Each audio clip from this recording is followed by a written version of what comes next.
If you want eBay to be able to pay your bills, there are certain things that you must be found doing. One thing that you can actually be doing is making good pictures. If you go onto YouTube, you kind of see people listing 10, 20, 30 items in 1 hour. All right. If you want to sell electronics, you have to forget about trying to list 20 items in an hour, because at the end of the day, you are definitely going to be doing a shabby job. How do I know that? Because I sell electronics on eBay, and I kind of imagine that it's just not possible to list 20 electronics in 1 hour without doing a shabby job. And remember, we want eBay to be able to pay our bills. We want eBay to be able to pay our child's school fees, to be able to pay our internet costs, to be able to pay our rent. And you want to put in your best, because you want to treat it as a real business. If you want to treat eBay as a hobby, then knock yourself out. But if you want eBay to be your source of income, you must spend time doing certain things. And one thing you can actually do is to spend time making good pictures. One thing I want to advise, if you sell electronics, stay away from just grabbing pictures on the internet. They might come around to bite you. These pictures belong to people, and sometimes people are not happy when you just grab their pictures and try to use it to sell your stuff without giving credit to them. So go the extra mile, make your own pictures, and ensure that you are stress-free while selling. That being said, like I said, and in this particular case, just to illustrate why you need to make good pictures, I made pictures yesterday where I was at the warehouse of a Dell Optiplex 5060 PC, and typically I tend to make like 5 positions or 5 perspectives of the computers I sell. Doesn't matter, even if I sell laptops,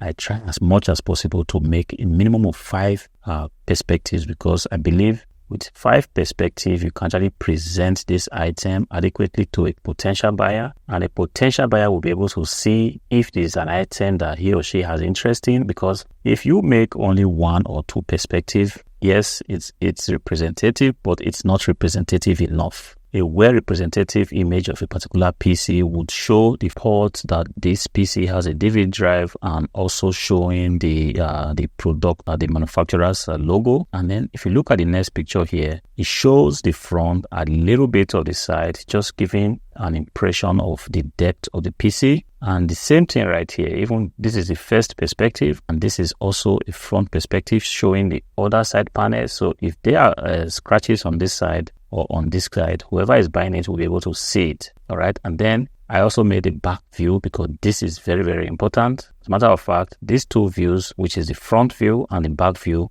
they are very, very important. Let's say you are a little bit lazy, you don't want to go the extra mile, you can as well do these 2. But like I said, if you want to be different in the marketplace, there's no shortcut, there's no circumventing the process. You must spend a good amount of time perfecting it that the competitors are not just doing. These pictures, 1, 2, 3, 4, 5, it took me 1 hour from making them, from editing them, and making them ready to be posted on eBay. All right. The back view, like I said, very important. It shows you the different ports, because if somebody is buying a PC, he or she wants to be able to tell if this PC is going to fit directly with his or her monitor. He wants to see the ports, the connection that you have. In this case, I have a display port, I have USB port, I also have display ports right here. And importantly, I have a graphic card on this PC installed. So this is very, very interesting for whoever is buying it. And the person also wants to see the kind of power supply, if it's something that he or she has, or if he needs to get an additional cable to just get this PC sorted out. And if you have all that in place,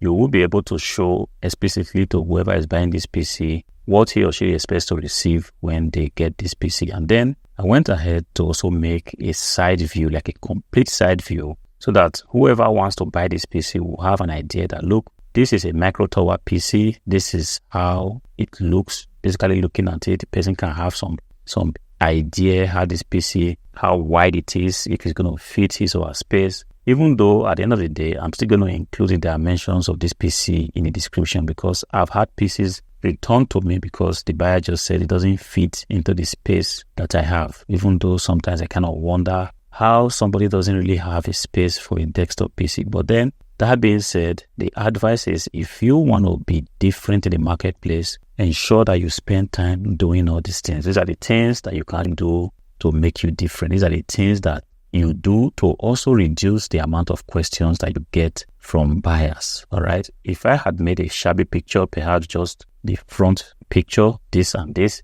definitely if somebody is interested in this computer, I'm going to be getting an email asking me, hey, could you show me the back view of this computer, which I do not want, because the one thing you actually want to do is you want to make sure you reduce as much as possible the amount of inquiries that are coming from an offer you have already set up. Because mind you, your time can be better spent on something else. Can be better spent on sourcing, can be better spent on perfecting your packaging, on perfecting your relationship with suppliers, on even looking for how you can actually research items that are selling. You can spend your time on better stuff than just answering the same questions over and over and again. So if you make good pictures like this, you already eliminate the possibility of somebody writing you to ask, hey, what's about the back of the PC? Is there a HDMI port or something like that? All right. Another thing you can notice from these pictures I have made is that they are very, very bold. They are bold. They are not blurry. Even though I have made these pictures with my phone, I took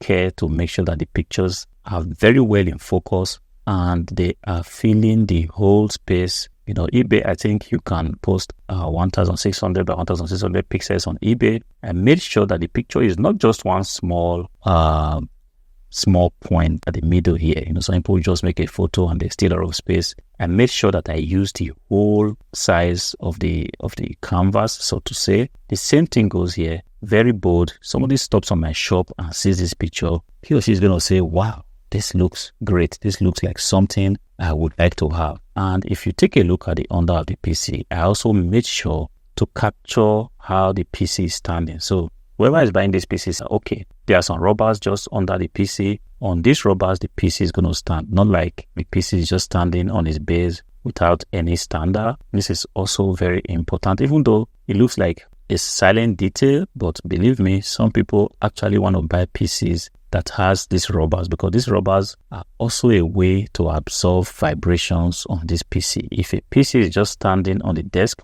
on its base like this, when the PC starts to work, if you're not careful, if it's not a well-built PC, you begin to hear some humming sound on your table. And some people don't like this. You know, I personally don't like it. I like when my PC is as quiet as it can be. Right now, I'm talking kind of very low because it's just 6 o'clock in the morning and my neighbors, my wife and kids, they are still sleeping and wouldn't want to disturb them. The same goes for you. If you have a PC that is very, very loud, it could be a nuisance, it could be very, very annoying. And some people buy PCs just because they are sure that this PC is going to have a kind of shock absorber, which this rubber standard gives. All right. So I'm going to go ahead and post this now because I have spent 1 hour already setting up the picture. I felt like, since I have a lot of subscribers also interested in cell electronics, I felt like I needed to share this little tip with you guys, because these are some things that you might think is not so important. Yes, I get it. Sourcing are more important stuff.